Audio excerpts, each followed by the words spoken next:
11, 15, 19 వచనాలు. అబ్రహాము శోధింపబడి విశ్వాసమును బట్టి ఇస్సాకును బలిగా అర్పించను.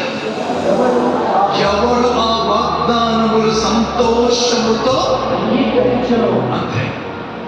ఎవడు ఆ వాగ్దానాలు, దేవుడు మన జీవితాల్లో కూడా అనేక పోరాటాల మధ్య మనం ప్రయాణం చేస్తూ ఉంటాం. అయితే 11వ అధ్యాయం 17వ వచనంలో సంతోషంతో అంగీకరించడానికి ఏమైనా శ్రేష్టమైన వాగ్దానాలా అంటే, ఆ పైన ఏం జరిగింది చదవండి. 17వ వచనంలో అబ్రహాం ఏమైపోయాడు?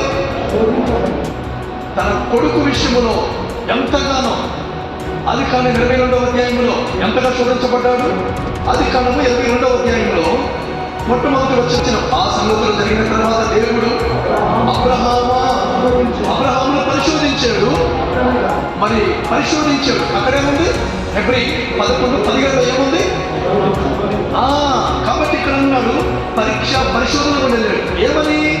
అబ్రహామా అని పిలవగా వెంటనే అన్నాడు, చిత్తము నా ఏలినవాడా అన్నాడు. అప్పుడు ఆయన అంటాడు, నీకు ఒక్కడై ఉన్న నీ కొడుకుని తీసుకొని, నువ్వు ప్రేమిస్తున్న ఇస్సాకుని తీసుకొని మోరియా దేశములకు వెళ్ళి అక్కడ నేను నీకు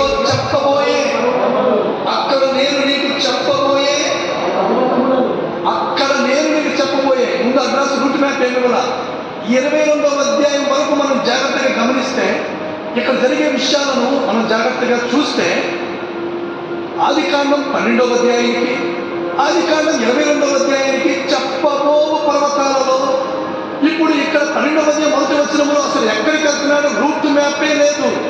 రూట్ మ్యాపే లేనప్పుడు ఇక్కడ దీనికి నేను చెప్పబోయే ఆ పర్వతాల్లోకి ఏంటి తేడా? అప్పటికిప్పుడు ఈ వ్యక్తిలో ఏమైనా చలనం వచ్చిందా? ఏమైనా మార్పు వచ్చిందా? రోమా 12 మొదటి ప్రకారం సరెండర్ అయ్యే విషయాల్లో ఈయన ఏమైనా చేంజ్ వచ్చిందా అంటే నో, నెవర్, ఏమీ లేదు. ఇప్పుడు 12 మొదటి అధ్యాయం చదువుతాను. అది కాదు, నేను జస్ట్ ఇంట్రడక్షన్ చెప్తున్నా, వాక్యంలో తినాలా? చదువుదామా? యెహోవా అంటున్నాడు, నువ్వు లేచి దేశం మొదలై బంధువులు మొదలై నీ తండ్రి ఇంటిని బయలుదేరి నేను నీకు చూపించబోయే ప్రదేశములకు. అక్కడ నుండి ప్రయాణం చేస్తూ వచ్చాడు. 21వ అధ్యాయం వరకు పిల్లోడు పుట్టేంత వరకు కావచ్చు, ఆ పిల్లోడు పెద్ద అయ్యే విషయంలో కావచ్చు.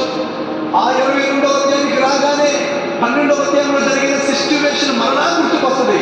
ఏమని? చెప్పబోయే ప్రదేశాలలో, పర్వతాలలో. చదువుదామా?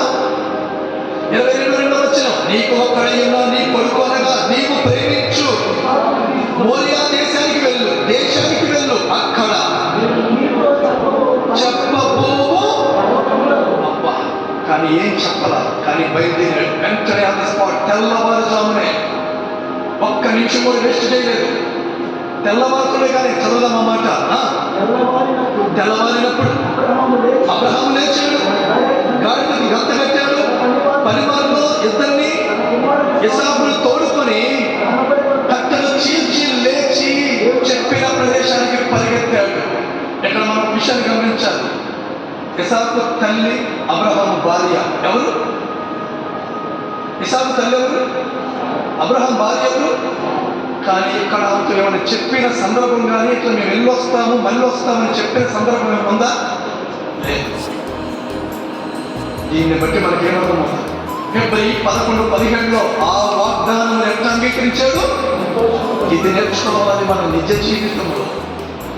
ఏదైనా సరే అది కష్టమా రాని, నష్టమా రాని, ఎంతవరకు వచ్చిందో రాని, దానిని సంతోషముతో అంగీకరించడం అనేది కనుక నేర్చుకుంటే మన జీవితాల్లో చాలా ముందుకు వెళ్ళిపోతాం.